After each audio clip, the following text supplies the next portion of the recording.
En este video veremos las diferencias y semejanzas entre el neoclasicismo y el romanticismo. Para empezar, te preguntaré lo siguiente. ¿Has visto alguna de estas películas? Seguramente habrás visto allí expresado el concepto de revolución. Y este concepto será muy importante para entender el neoclasicismo y el romanticismo. Recordando que revolución se refiere a un cambio. Empecemos con neoclasicismo. Es importante ubicarnos en un contexto histórico que parte de la Ilustración del siglo XVII en Gran Bretaña y Francia principalmente. Uno de sus autores más importantes o quien mejor ilustró este movimiento fue Kant con su obra que es la Ilustración, donde él en un ensayo, podría llamarse así, va a responder a esta pregunta ¿qué es la ilustración? Y básicamente la resuelve en decir que es cuando el hombre llega a la mayoría de edad, no por edad biológica o por cumplir años, sino porque es capaz de pensar por sí mismo. De esta manera encontramos estos principios importantes en la ilustración. La razón como una forma de dar luz a lo que está oscuro, por eso se le llama iluminismo. Por tanto, nos va a permitir el progreso y la felicidad. Y la educación, por tanto, va a ser importante y se va a ver una importante fundación de universidades y que las universidades van a tomar fuerza.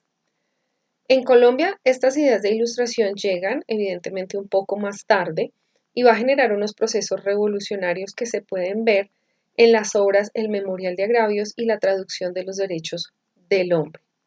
El primero hace una crítica a cómo eran tratados los criollos en Colombia y el segundo va a traducir los derechos del hombre que surgieron de la Revolución Francesa. Otro hecho importante a nivel histórico es la Revolución Industrial. Con la aparición de la máquina, el cambio se va a ver en el trabajo, va a haber una división del trabajo, aparecen los bancos y la ciudad va a cobrar importancia, porque es en la ciudad donde se van a concentrar las industrias. Así que el campo, donde antes estaba la mayor parte de las personas, porque la mayor parte era campesinos, van a trasladarse a la ciudad en busca de oportunidades en el trabajo en las empresas. Y el ferrocarril va a aparecer también como algo muy importante para poder acortar distancias entre diferentes ciudades.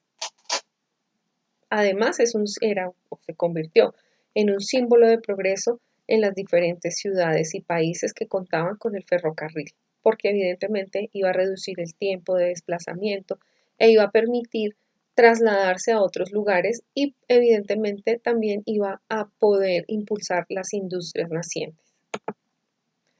Otro hecho importante es la Revolución Francesa,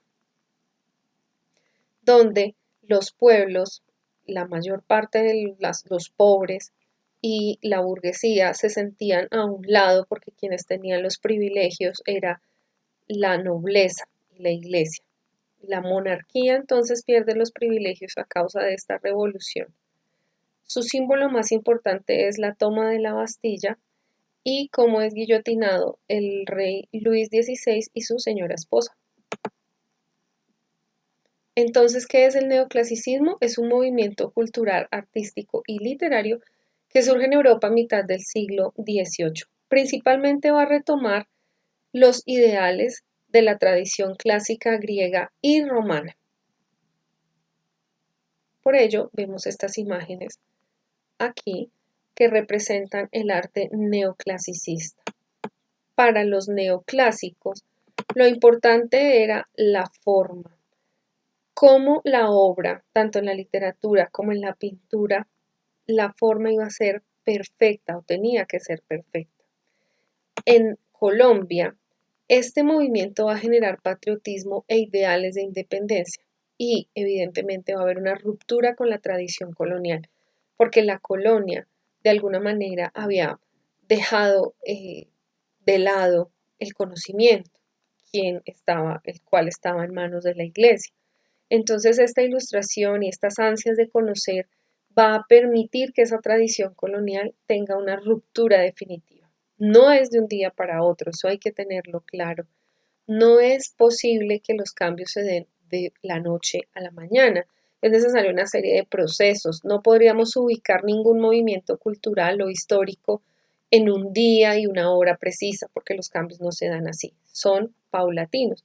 Sin embargo, se va dando un cambio en la mentalidad de las personas, quienes empiezan a cuestionar todo lo que estaba pasando en la colonia. ¿Qué características tiene la literatura? Prevalece la razón, no los sentimientos. Busca la perfección de la obra, por ello su lenguaje es claro y preciso. Es impersonal, quiere decir que no involucra la vida del autor. La lectura de autores clásicos y la referencia a esos temas clásicos van a ser muy importantes. Los temas que se dan en este tipo de literatura en Colombia es el amor a la patria, el progreso, los personajes históricos y los próceres que hacen que esa tradición colonial cambie y el destino de las naciones, porque aquí estaba pensándose qué iba a ser, por ejemplo, de este país que tenía una influencia española, indígena, negra.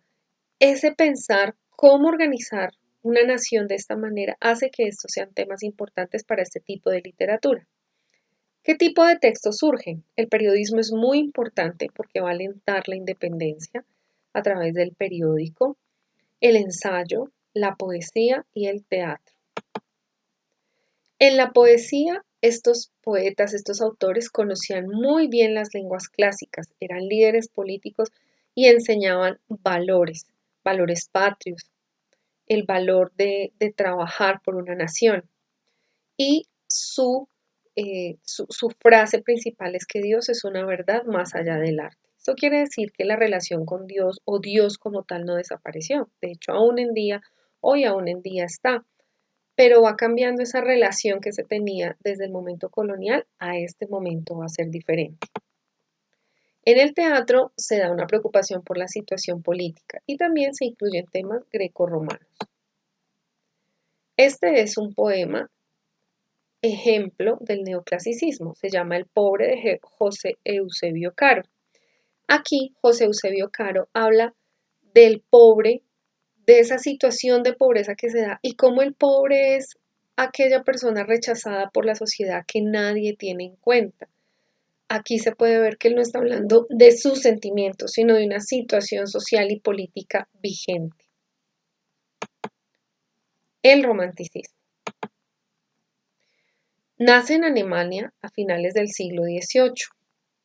Durante este momento se impulsan los viajes intelectuales, que significaba que los intelectuales debían viajar a Europa para traer todas esas ideas nuevas que estaban surgiendo allí. Recordemos que en Colombia se recibían, eran esas ideas que surgían allí.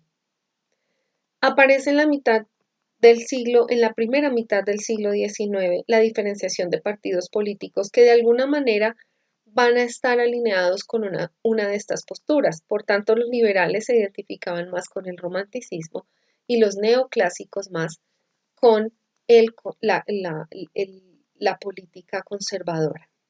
Recordemos que los liberales buscan cambios, los conservadores buscan mantener la tradición.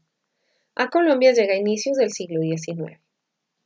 ¿Qué características importantes a nivel general tiene el romanticismo? Hay una exaltación del yo, es decir, que mis sentimientos, mis pensamientos como ser humano son importantes. Por tanto, van a estar en contra del racionalismo que promulgaba el neoclasicismo. Muestra la intimidad del poeta. A diferencia del neoclasicismo, el poeta puede hablar de sí mismo, de su vida, de sus preocupaciones. Es evidente la sensibilidad del poeta. Quieren romper con las normas en la escritura y utilizan la naturaleza para reflejar los estados de ánimo. Por ejemplo, una tarde gris puede significar la tristeza. En Colombia, este romanticismo en Colombia se va a ver reflejado en la política. Va a tener una fuerte influencia en la política. Van a preguntarse por el pasado de una manera nostálgica, pero sobre todo le van a dar valor a lo nativo, a lo salvaje, a la selva. Y la selva la van a comparar con lo salvaje que es el amor. hace una crítica socioeconómica, habla de la relación de Dios y la naturaleza diciendo que si la naturaleza fue hecha por Dios, Dios es la misma naturaleza. Entonces, como nos damos cuenta, aquí Dios ya no está en las iglesias como nos hacían ver en la época colonial, sino que Dios prácticamente está en todo. Como les digo, no es que la idea de Dios haya desaparecido, simplemente la relación del hombre con Dios cambia. Hay un sentimiento nacionalista y aparecen las novelas por entregas. Estas novelas por entregas quiere decir que no era una novela completa o un libro completo, sino que, por ejemplo, en revistas o periódicos se publicaba por partes, como ver una telenovela hoy en día. Las personas esperaban la siguiente publicación para saber qué continuaba. Esto le dio un impulso a la literatura local. Existieron las revistas literarias y las tertulias. Las tertulias son encuentros de los intelectuales que se reunían a hablar de las nuevas obras que llegaban de Europa. Eso evidentemente hace que las personas se formen académicamente y, como les repito, va a impulsar la literatura local. Este es un ejemplo de un autor romántico que conocemos generalmente porque ha escrito para niños, Rafael Pombo, y siempre lo vamos a identificar con las fábulas. Sin embargo, él también escribió poesía. Elvira Tracy es uno de estos poemas que nos habla de la muerte de una niña muy joven, de una mujer muy joven, y muestra cómo Rafael Pombo se siente muy triste con la partida de esta mujer. Como nos podemos dar cuenta, el clasicismo y el romanticismo se van a oponer, es muy marcada, sus diferencias son muy marcadas. El romanticismo va a tener en cuenta los sentimientos, en tanto que el clasicismo se va a centrar más en la razón y en los ideales de la ilustración. Espero que esta explicación les sirva.